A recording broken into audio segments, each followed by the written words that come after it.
Good morning, students. In last video, we have discussed about APS, Average Propensity to Save, in detail. इसमें हम लोगों ने APS पढ़ा था, difference between MPS and APS किया था, और हम लोगों ने algebraic presentation of S function भी की थी डिटेल में. आई होप आप लोगों ने घर पे ये ट्राई किया होगा.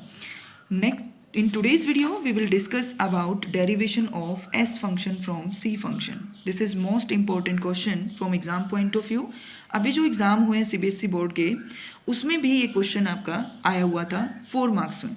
सो ये बहुत इंपॉर्टेंट क्वेश्चन है. आप लोग पेन कॉपी लीजिए और मेरे साथ साथ आप इसको ड्रॉ करेंगे. सिंपली यहाँ पे कुछ भी नहीं है. सिंपली जो है ऊपर जो है हम लोग दोनों फंक्शन कर चुके हैं. ऊपर मैंने C फंक्शन का डायग्राम बनाया. This is C function diagram and this is S function diagram. हम दोनों अलग अलग कर चुके हैं डिटेल में. हम लोगों ने बस अब इसको डेरिवेट करना है कि C फंक्शन से S फंक्शन हम कैसे डिराइव करेंगे, कैसे हमने ये बनाना है. ये यहाँ पे मैंने डाटा लिखा है जो हम इस पूरे चैप्टर में बार बार डिस्कस करते आ रहे हैं, और यहाँ पे मैंने S फंक्शन का डाटा लिखा है जो हम पूरे चैप्टर में बार बार डिस्कस कर रहे हैं. दोनों मैंने वही लिखे हैं. OX एक्सिस पे इनकम शो की है, OY एक्सिस पे C मीन्स कंजम्पशन शो किया है मैंने. हमने 45 डिग्री पे एक स्ट्रेट लाइन बनाई थी, that is income line.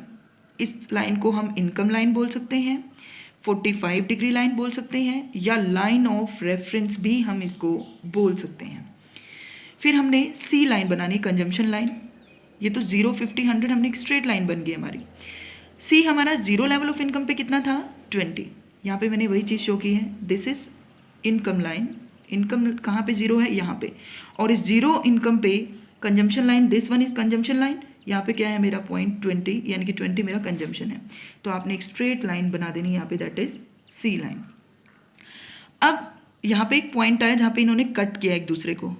Cut कहाँ पे किया, जहाँ पे इनकम और कंजम्पशन दोनों इक्वल हैं, वहाँ पे दोनों ने क्या किया, कट किया. यानी कि यहाँ पे क्या है हमारा, कंजम्पशन और इनकम दोनों क्या है, इक्वल. जहाँ पे कंजम्पशन और इनकम इक्वल होते हैं उसको हम बोलते हैं ब्रेक इवन पॉइंट, और you can say BEP. What is break even point? Break even point means no profit no loss. ना प्रॉफिट है ना ही लॉस है. यहाँ पे हमारा क्या है, इनकम किसके इक्वल है, कंजम्पशन के equal. So we can call it BEP, break even point.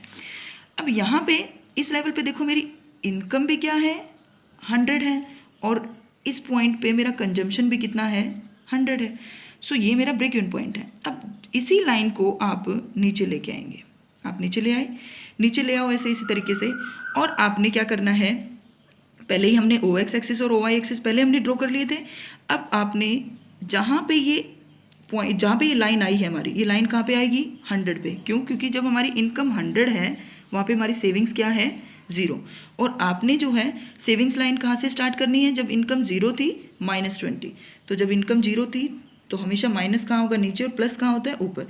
सो -20 यहाँ से आपने लाइन स्टार्ट करनी है, और यहाँ जहाँ से हम ऊपर से ये लाइन लेके आए थे इसको कट करते हुए आपने इस तरीके से ऊपर जाना है. This is your S line.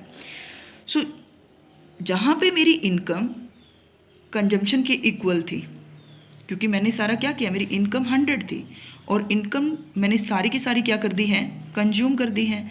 तो जब मैंने पूरी की पूरी इनकम कंज्यूम कर दी तो सेविंग्स के लिए क्या बचा, 0.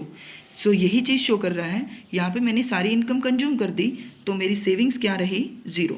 और जहाँ पे जब इनकम को सारा कंज्यूम कर देंगे और सेविंग्स अगर इक्वल टू 0 होती है, that is called break even point in saving function.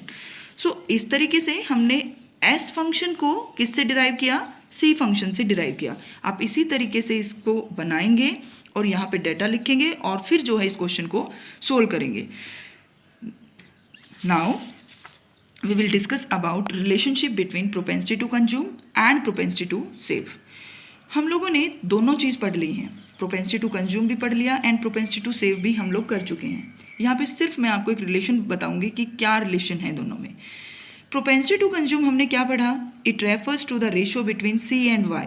C means consumption, Y means income.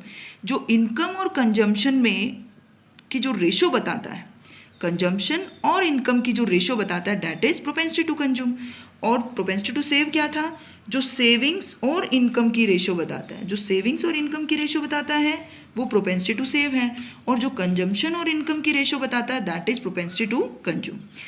Propensity to consume के भी दो एस्पेक्ट्स हमने पढ़े, एपीसी और एमपीसी। एपीसी हम कैसे निकालते हैं, सी अपॉन वाई, और एमपीसी हम कैसे निकालते हैं, change in C upon change in Y. Propensity to save के भी हमने दो एस्पेक्ट पढ़े, APS and MPS. APS S upon Y, MPS change in S upon change in Y. Now relationship propensity to consume में और propensity to save में हम लोग जो है दो इक्वेशन में करेंगे। पहली इक्वेशन है APC plus APS is equals to 1। APC और एपीएस किसके इक्वल होते हैं, हमेशा 1 के। और सेकंड क्या है, MPS plus MPC is equals to 1। पहले हम लोग डिस्कस करेंगे APC plus APS is equals to 1 कैसे है।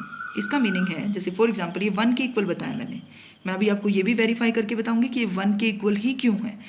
1 अगर दिया है इक्वल, इट मीन्स 0.5 हमारा क्या हो गया, एपीसी, और 0.5 हमारा क्या हो गया, एपीएस, यानी कि 0.5 ये है और 0.5 ये, तो इट मीन्स क्या बन गया, 1।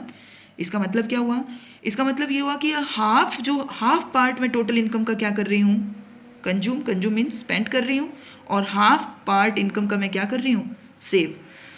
तो मेरी इनकम क्या है, टोटल अगर मेरी इनकम 1 है तो उसका हाफ पार्ट मैं कंज्यूम कर रही हूँ, हाफ पार्ट मैं सेव कर रही हूँ। मेरे को ये इक्वेशन ये चीज़ शो करती है। अब हम वेरीफाई करेंगे कि एपीसी और एपीएस इक्वल्स टू 1 कैसे आया। एपीसी निकालने का फॉर्मूला क्या होता है, सी अपॉन वाई, और एपीएस निकालने का फॉर्मूला क्या होता है, एस अपॉन वाई। अब हमने क्या करना है, एलसीएम लेना है। एलसीएम हमारा दोनों में क्या है, वाई अपॉन, दोनों में वाई है, तो हमने एलसीएम क्या ले लिया यहाँ पे, वाई एलसीएम लिया, वाई अपॉन वाई कितना आ गया, 1। 1 को अगर सी से मल्टीप्लाई करेंगे क्या आ गया, सी। सेम वे में वाई अपॉन वाई 1, और 1 को अगर एस से मल्टीप्लाई करेंगे तो क्या आ गया आपका, एस, सी प्लस एस आ गया। अब हम जानते हैं कि इनकम जो होती है, इनकम को या तो हम कंज्यूम करते हैं या क्या करते हैं, सेव करते हैं। यहाँ पे क्या है मेरे पास, C plus S. C plus S को मैं क्या बोल सकती हूँ, इनकम। सो इनकम अपॉन यहाँ पे क्या था, इनकम, तो किसके कट किया तो मेरा क्या आ गया, 1। इसलिए मैंने कहा था कि एपीसी और एपीएस किसके इक्वल होते हैं, 1 के ही इक्वल होते हैं। सो एक रिलेशन तो ये है दोनों के बीच में। दूसरा रिलेशन क्या था, एमपीसी और एमपीएस किसके इक्वल होगा, 1। ये लास्ट वीडियो में भी मैंने आपके साथ डिस्कस किया था, यहाँ पे फिर मैं आपको बता देती हूँ। एमपीसी निकालने का फॉर्मूला क्या होता है, change in C upon change in Y, और एमपीएस निकालने का फॉर्मूला क्या होता है, change in S upon change in Y is equals to 1। Change in C upon change in Y, change in S upon change in Y, नीचे क्या है हमारा, चेंज इन वाई, एलसीएम क्या ले लिया हमने, change in Y. Change in Y LCM लिया तो ऊपर हमारे पास जो है वो एज इट इज आ जाएंगे, क्योंकि नीचे सेम है, change in C plus change in S. हमें पता है, मैंने अभी पीछे भी बताया था कि इनकम को या तो हम कंज्यूम करेंगे या क्या करेंगे, सेव। सेम वे में अगर मैं डेल्टा वाई लिख दूँ तो change in C plus change in S हो जाएगा, बस मैंने चेंज लगा दिया इनके साथ। यहाँ पे क्या है, change in C change in S, तो किसके इक्वल हो गया ये, चेंज इन इनकम के, और नीचे भी क्या है, चेंज इन इनकम, कट किया कितना आ गया, 1। सो हमने क्या देखा कि एमपीसी और एमपीएस किसके इक्वल होते हैं, इक्वल्स टू 1। ये रिलेशनशिप है हमारा। कभी भी याद रखना एक चीज़, कभी भी एमपीसी और एमपीएस नेगेटिव नहीं होते हैं, कभी भी नेगेटिव नहीं होंगे ये दोनों, क्योंकि ये दोनों हमेशा क्या होते हैं, इक्वल्स टू 1 होते हैं। मैं आपको हमारा पीछे का एग्जाम्पल अगर लेके बताऊँ तो जब हमने एमपीसी किया था तो हमारा एमपीसी कितना आया था, 0.8 आया था। जब हम लास्ट वीडियोस में डिस्कस कर रहे थे तब 0.8 आया था। और एमपीएस कितना आया था, जब हमने सेविंग फंक्शन किया, स्लोप किया था, 0.2 आया था। कैसे बना हमारा फॉर्मूला, क्या है, MPC plus MPS is equals to 1 बोला मैंने। एमपीसी कितना है, 0.8, एमपीएस कितना है, 0.2, किसके इक्वल आया, 1। सो याद रखना ऑलवेज, ये कभी भी नेगेटिव नहीं होता है, ये हमेशा क्या रहता है आपका, पॉजिटिव रहता है, और हमेशा इक्वल्स टू 1 आता है। अगर हमें एक का पता है तो हम दूसरा इजीली क्या कर सकते हैं, इसकी हेल्प से फाइंड आउट कर सकते हैं। यहाँ पे हमारे दो फॉर्मूले बन जाते हैं। एमपीसी निकालने का फॉर्मूला बनेगा 1 माइनस एमपीएस, और एमपीएस निकालने का फॉर्मूला बन जाएगा 1 minus MPC. So that's all for today. I hope आपने इसको अच्छे से सुना होगा। In next video, we will discuss about some practical questions of this topic.